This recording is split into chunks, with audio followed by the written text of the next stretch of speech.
Amis de la prière, nous sommes aujourd'hui au 6e dimanche du temps ordinaire de l'année B. Aujourd'hui, c'est la guérison du lépreux. Aujourd'hui, Jésus vient nous unir à lui. Vive le Seigneur qui nous aime et qui nous donne sa joie. Il nous appelle d'une façon particulière à aimer en action et en parole. Que tout se fasse pour la gloire de Dieu, pour établir son royaume.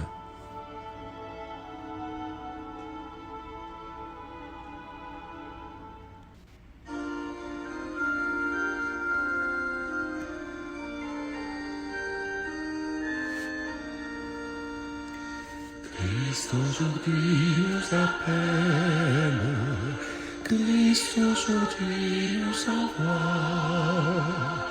Vive le Seigneur qui nous aime, Dieu nous donne sa joie, Dieu nous donne sa joie. Ces chemins vous conduisent vers la vie, partez loin, l'aventure est Infinie, vous serez ses témoins, vous qui nomme ses amis. Christ aujourd'hui nous appelle, Christ aujourd'hui nous envoie. Vive le Seigneur qui nous aime, Dieu nous donne sa joie, Dieu nous donne sa joie. Ces chemins sont amour et vérité. Et mon grain vous serez ses témoins. Ne va jamais. Christ aujourd'hui nous appelle, Christ aujourd'hui nous envoie. Vive le Seigneur qui nous aime, Dieu nous donne sa joie, Dieu nous donne sa joie. Vous libère de la peur, les disciples du Sauveur, vous serez ses témoins. Sur les pas du serviteur, Christ aujourd'hui nous appelle, Christ aujourd'hui nous envoie. Vive le Seigneur qui nous aime, Dieu nous donne sa joie, Dieu nous donne sa joie.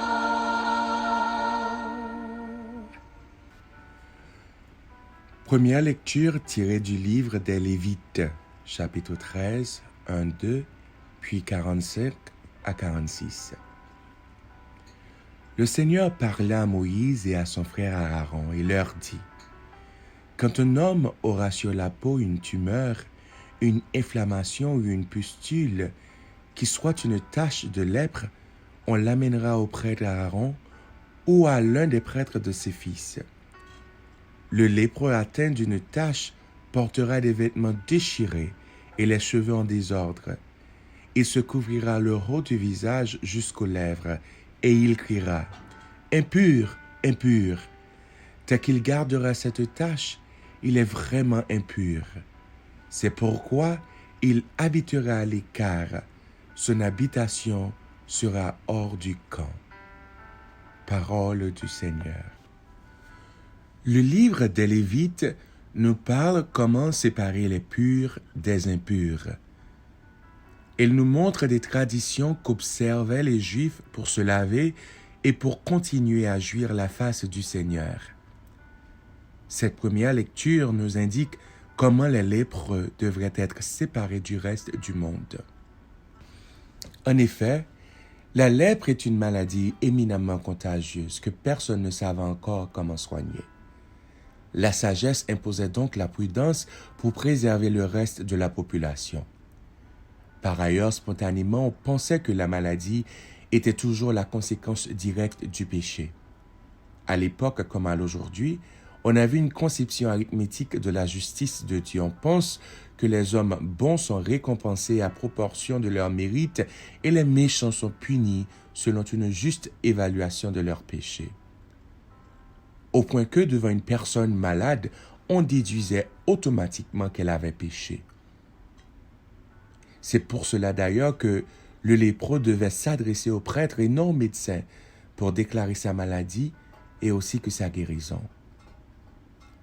Il faut croire qu'au temps de Jésus, les lépreux engendraient encore la même répulsion et les mêmes mesures d'exclusion. Il a fallu un long travail de la révélation de Dieu pour découvrir qu'il est miséricordieux, qu'il répond à nos misères, c'est le sens même du mot miséricordieux, et que nul n'est exclu à sa miséricorde. C'est ce que Jésus est venu prouver par ses paroles et par ses miracles. Beaucoup d'entre nous avons connu l'expulsion ou l'exclusion, soit dans nos familles, soit dans nos lieux de travail, soit même dans l'Église. L'expulsion est une réjection, c'est une maladie, c'est une humiliation qui ronge parfois l'esprit et qui peut mener à la dépression et même au doute de soi. Ces expériences font de nous des lépreux de cœur. Et voilà, Dieu vient nous guérir de cette lèpre. Il n'est pas indifférent dans nos misères. Il ne nous donne pas seulement sa guérison, mais il nous donne sa compassion et son pardon.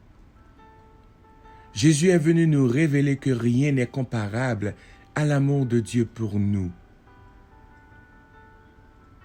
Jésus nous donne un Dieu qui enlève nos offenses, un Dieu qui est le refuge des pécheurs.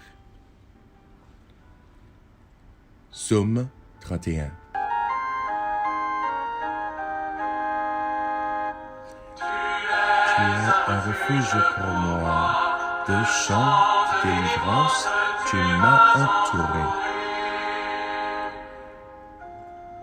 Heureux l'homme dont la faute est enlevée et le péché est remis.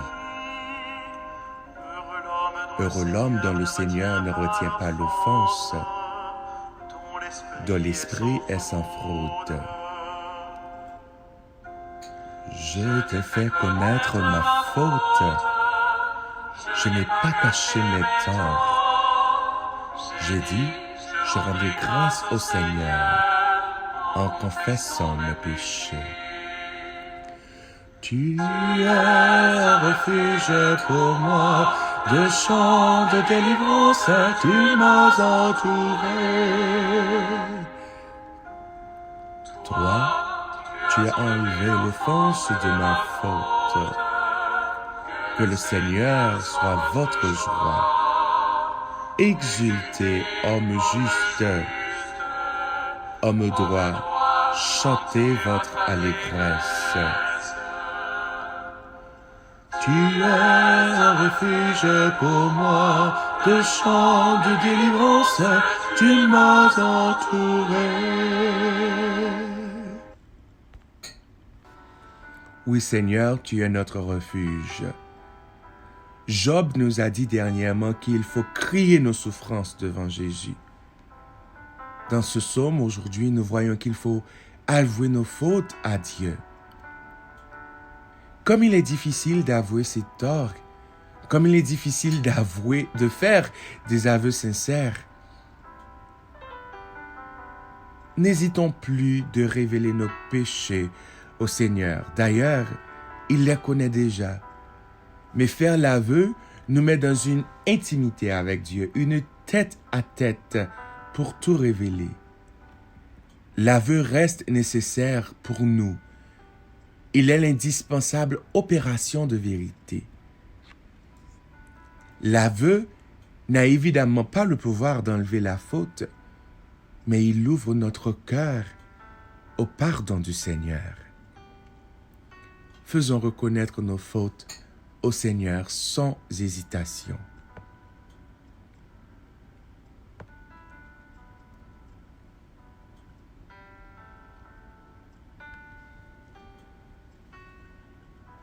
Deuxième lecture de la lettre de Saint Paul apôtre aux Corinthiens, du chapitre 10, les versets 31-11 et 1. Frères, tout ce que vous faites, manger, boire ou toute autre action, faites-le pour la gloire de Dieu. Ne soyez un obstacle pour personne, ni pour les Juifs, ni pour les païens, ni pour l'Église de Dieu. Ainsi moi-même, en toutes circonstances, je tâche de m'adapter à tout le monde, sans chercher mon intérêt personnel, mais celui de la multitude des hommes pour qu'ils soient sauvés. Imitez-moi, comme moi aussi, j'imite le Christ. Parole du Seigneur.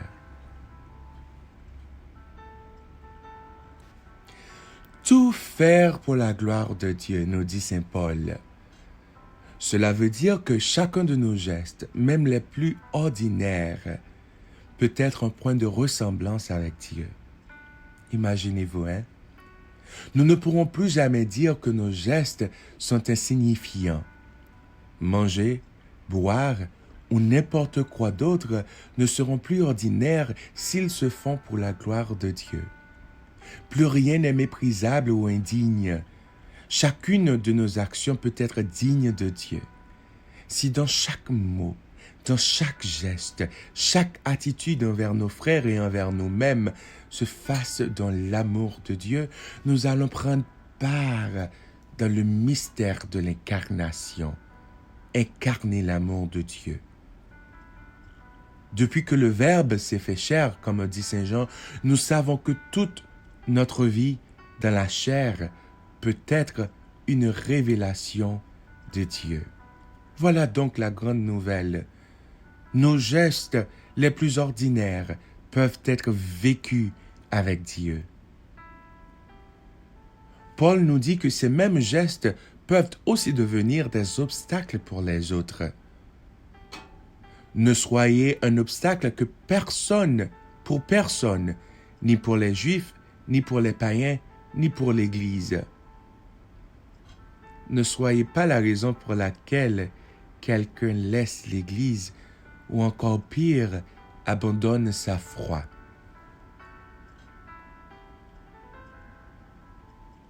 Seigneur, que nos gestes, nos mots, nos actions deviennent des invitations à ton amour pour quiconque te cherche. Que notre vie entière devienne prière qui exprime la joie de ton amour. Comme Saint Paul, apprends-nous, Seigneur, à nous adapter à tout le monde sans chercher notre intérêt personnel. Apprends-nous, Seigneur, à nous adapter à tout le monde à travers nos gestes, nos actions, nos mots,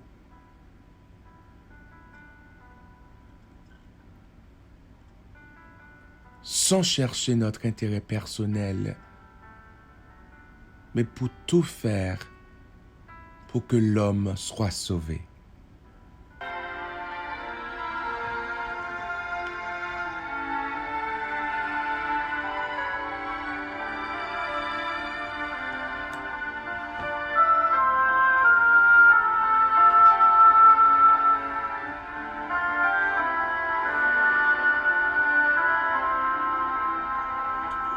Pour la gloire de Dieu,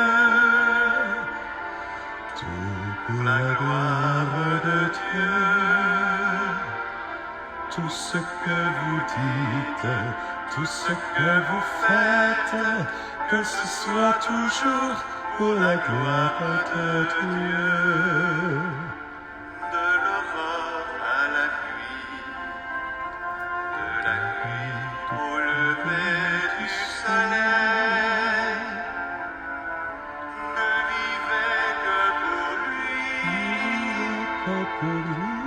en cherchant simplement l'essentiel.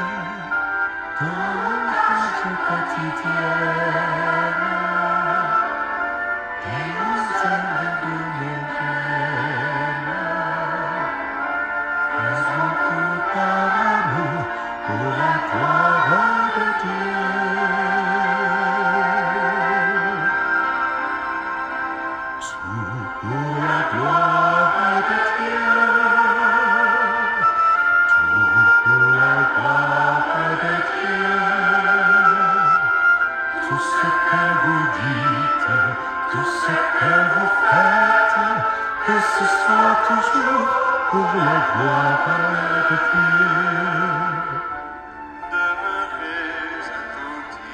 attentifs à fixer de vos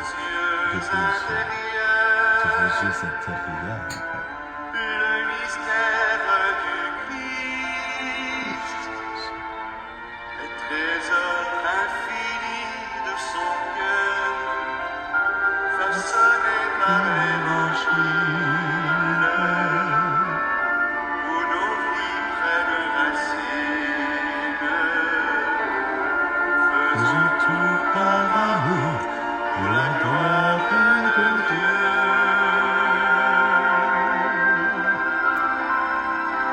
Tout pour la gloire de Dieu.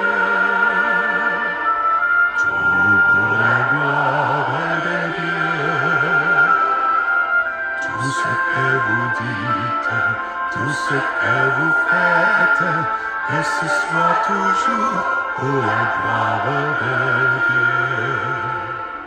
Que ce soit dans marchant, au travail, dans vos rues, vos maisons, en priant, en chantant, revêtez son amour et son nom, par nos gestes, nos paroles, annonçons que Dieu est proche. Faisons tout par amour pour la gloire de Dieu.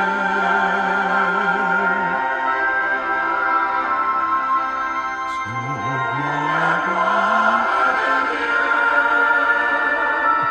Tout pour la gloire de Dieu. Tout ce que vous dites, tout ce que vous faites, que ce soit toujours pour la gloire de Dieu. Pour la gloire de Dieu, tous vos gestes, tous vos actions, tout pour la gloire de Dieu. Tout pour la gloire de Dieu.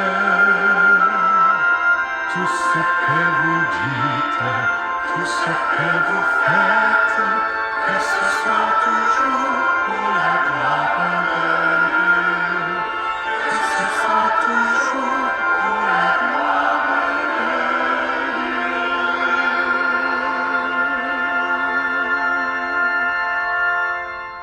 Acclamons l'Évangile.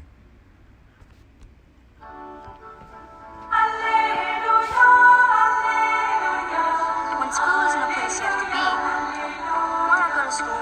Alléluia, Alléluia, Alléluia, Alléluia. Sur toute la terre est proclamée la parole et la bonne nouvelle aux limites du monde.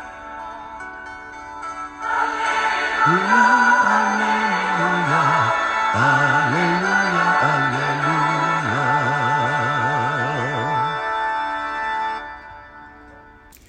Évangile de Jésus-Christ selon saint Marc. Marc 1, versets 40-45. En ce temps-là, un lépreux vint auprès de Jésus. Il le supplia et tombant à ses genoux, lui dit, « Si tu le veux, tu peux me purifier. » Saisi de compassion, Jésus étendit la main, le toucha et lui dit, « Je le veux, sois purifié. » À l'instant même, la lèpre le quitta et il fut purifié. Avec fermeté, Jésus le renvoya aussitôt en lui disant, « Attention, ne dis rien à personne, mais va te montrer au prêtre et donne pour ta purification ce que Moïse a prescrit dans la loi. Cela sera pour les gens un témoignage. » Une fois parti, cet homme se mit à proclamer et à répandre la nouvelle, de sorte que Jésus ne pouvait plus entrer ouvertement dans une ville, mais restait à l'écart, dans des endroits déserts. De partout cependant, on venait à lui. Évangile du Seigneur. Jésus n'était plus à Capharnaüm. Il était dans les environs de la Galilée quand il fut adressé par ce lépreux. Cette guérison était très particulière parce que c'était le rapproche de deux mondes. Le monde impur que nous trouvons dans le lépreux et le monde pur que nous trouvons dans Jésus. Il y a donc dans ce récit deux histoires au lieu d'une. La première, celle qui saute aux yeux, le récit du miracle. Le lépreux est guéri, il retrouve sa peau saine et du même coup, sa place dans la société. Il est parti hurler sa guérison. Mais en même temps que ce récit de miracle, débute ici une toute autre histoire, bien plus longue, bien plus grave, bien plus nécessaire. Celle du combat incessant que Jésus a dû mener pour révéler le vrai visage de Dieu. Car en prenant le risque de toucher le lépreux, Jésus a posé un geste audacieux, même scandaleux. Rappelez-vous, avec les Lévites, la pureté était la condition pour entrer en relation avec le Dieu saint. Mais ici, Jésus vient tout changer. Il vient rectifier l'équation arithmétique de la justice de Dieu en nous donnant un Dieu de miséricorde, un Dieu d'amour, un Dieu de pardon, un Dieu de compassion, un Dieu qui accueille tous ceux qui viennent à lui. Dieu ne rétribue pas, mais il pardonne, il guérit, il accueille. Il a le pouvoir d'enlever nos impuretés. Nous avons entendu dans la première lecture, le lépreux, homme impur, habitera à l'écart, sa demeure sera hors du camp. Ce qui veut dire que quand Jésus et ce lépreux passent à proximité l'un de l'autre, ils doivent tout à prix s'éviter. Ce qui veut dire, et qui est terrifiant si on réfléchit, que au temps de Jésus, on pouvait être un exclu au nom même de Dieu. En ce temps même, nous avons des exclus au nom de Dieu. Le lépreux n'aurait donc jamais dû oser approcher Jésus et Jésus n'aurait jamais dû toucher le lépreux. L'un et l'autre ont transgressé l'exclusion traditionnelle. Et c'est de cette double audace que le miracle a pu naître. Imaginez-vous, l'interdit a été franchi. Jésus vient nous dire que tout un chacun, pur ou impur, méchant ou mauvais, mérite la miséricorde de Dieu. Cette mission que Jésus a commencée, cette bataille que Jésus a commencée avec le lépreux de son temps, continue aujourd'hui avec les lépreux de nos temps. Nous tous, nous les connaissons. Ils sont ceux que nous expulsons puisqu'ils ne sont pas comme nous. Ils sont ceux que nous jugeons parce qu'ils ne parlent pas comme nous, ils ne prient pas comme nous, ils ne s'habillent pas comme nous. Ils sont ceux que nous rejetons dans nos maisons, dans nos églises, dans notre société, parce que nous pensons qu'ils ne sont pas l'image de Dieu. Nous pensons qu'ils ne méritent pas l'amour de Dieu, qu'ils doivent être exclus, ils doivent être expulsés, ils doivent être lapidés. Combien de fois, frères, avons-nous commis ces actes dans nos pensées et dans nos paroles? Tu aimeras ton prochain comme toi-même, car c'est ainsi qu'on aime Dieu, de tout son cœur et de toute son âme.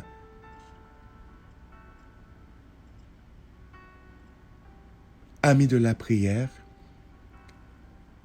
tombons à genoux devant Dieu aujourd'hui comme ce lépreux et demandons au Seigneur de nous guérir, spécialement de ces blessures intérieures qui nous poussent à être indifférents envers nos frères, qui nous poussent à les exclure. Tombons à nos genoux devant Jésus pour qu'il nous touche. Oui. Touche-nous, Seigneur. Touche nos cœurs manqués d'amour, nos cœurs résistants à l'amour, nos cœurs qui des fois nous mettent au-dessus de la loi de Dieu. Seigneur, touche nos cœurs, enlève cette lèpre qui nous ronge.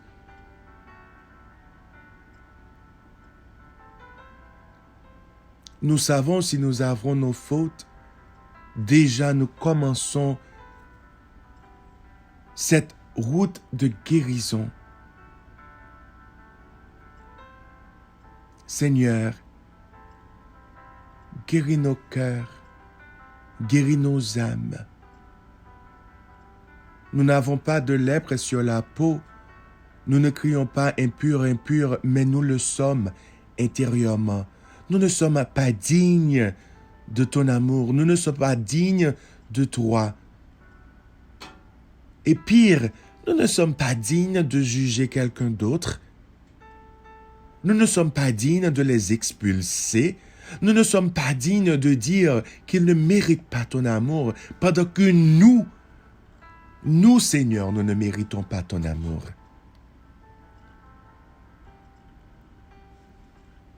Seigneur, Seigneur, Seigneur, si tu le veux, tu peux nous purifier. Purifie-nous, Seigneur.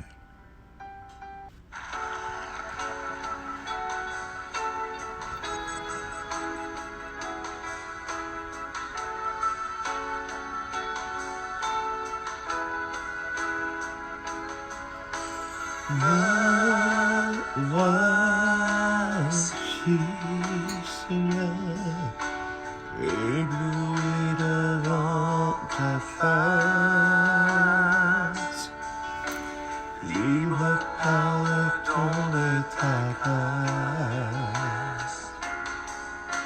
Oui, me voici, l'être plein d'intimité, mais par la foi justifié. J'ai trouvé l'amour incomparable et bien, car tu t'es dépouillé pour te sacrifier. Je chante majesté.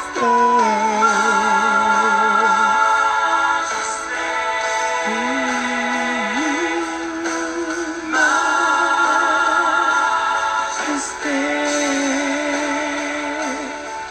ta grâce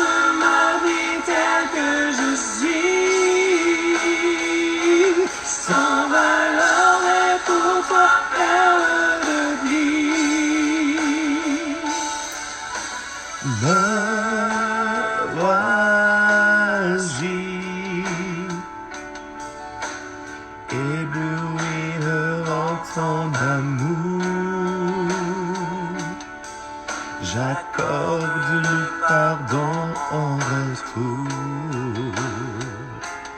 Oh, me voici. Tu désires me combler,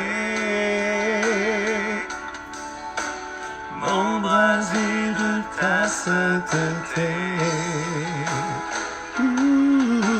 J'ai trouvé l'amour incomparable et ma captivité dépouillée pour tous ceux qui vivent. Seigneur, je chante une majesté, majesté.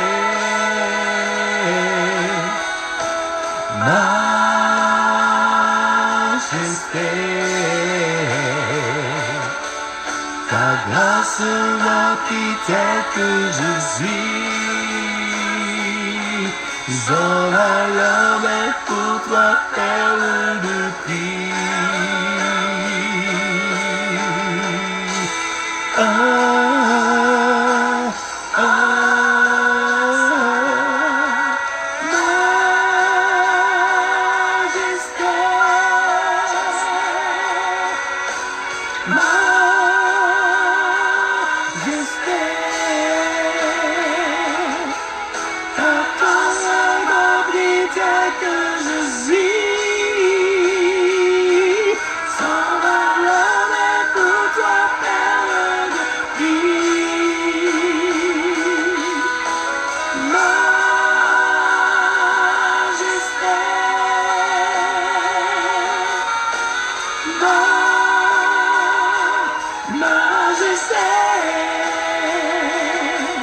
Par ton amour, je suis transformé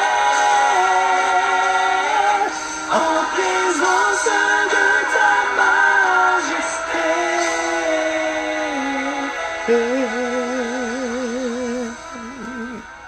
Oui, Seigneur, transforme-nous. Transforme-nous dans ton amour, transforme-nous. Change-nous, renouvelle-nous, Seigneur. Notre Père qui es aux cieux, que ton nom soit sanctifié, que ton règne vienne, que ta volonté soit faite sur la terre comme au ciel. Donne-nous aujourd'hui notre pain de ce jour. Pardonne-nous nos offenses comme nous pardonnons aussi à ceux qui nous ont offensés. Et ne nous laisse pas entrer en tentation, mais délivre-nous du mal.